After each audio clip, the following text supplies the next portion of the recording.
my biggest story from 7 October, and on 7 October I spoke with Gidi, what are we going to do? Are we going to leave? So we spoke about it and we said, okay, let's see what the army says, because technically we were going to stay. It's logic because of the farm. And Gidi and me, we didn't understand the bigger picture. And we knew there were terrorists, we knew the army came late, but we not really, nobody had the scale. The day after I already started thinking, what about the cows? Well, there's nobody to feed them, there's nobody to milk them, nothing. And I knew there were still cows stuck in the Mahon, in the milk stable, because the electricity went down, so you can't open the gates. And everybody was gone. We're trying to contact Joshua. Joshua, later on, we heard he was killed and taken to Gaza.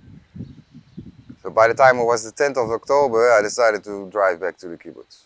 So by the time we came to Saad, you have a lot of stress because there's still alarms, there are bombs, nobody knows. We still didn't know what's going on. Are the terrorists gone or not? But okay, we came here. We waited for a few hours at the roundabout in Saad because we have to go back because we understood there was a fire in the Refet. So we didn't know if the milking stable was able to work or whatever happened. So I had to go back to check if we could start something. So finally we got a permit. We were in a personal car. 2 Hummers came with the soldiers ready on the .50 guns. Turned around and we were in the middle of the 2 Hummers driving to the kibbutz. Only the gates were not working, so they took us to a back gate.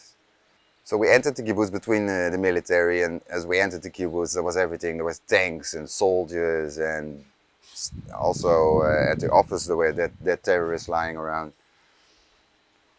So then we came in the office. So we sat there and we didn't get a permit to go walking into the kibbutz. Because it was crazy. Soldiers, different units, nobody knew who was who. There was a moment I was smoking outside the door, waiting, and suddenly all the soldiers duck and getting their weapons ready. And I was going with Boaz to the Refet. So we were ordered only to stay on the pads, only walk on the concrete in the kibbutz, don't touch anything. So we went outside, there were ambulances and army stuff. And it was at Tzeva Adom. So we ran to a house, but the door was closed, so we lay on the floor, okay. We stood up and we walked to the new neighborhood.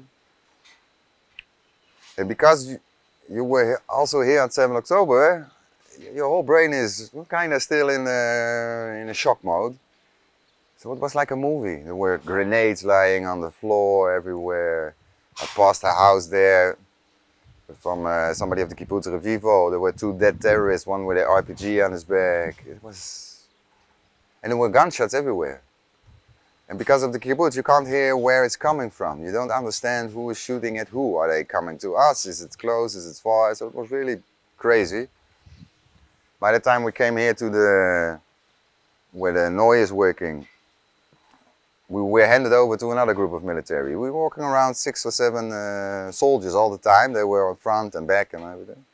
So finally we walking here around the Refet, and the cows were all out. They were walking everywhere. And so we went to check on the milking stable. All the offices were burned. So we knew we couldn't milk yet. And later on we did a round.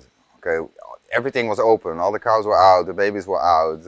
I saw their cows drinking where bullet holes penetrated the water lines, so they had water. And all the cows were here. Because they're not stupid, here's the food. So in 3 days they ate all the corn and they started to eat on the... They're not stupid, so they had water and food, and that's all we could do.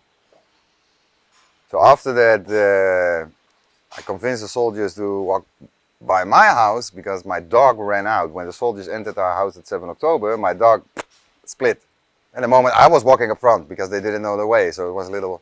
But then we came to my house and they said, no, wait, we go first. Okay.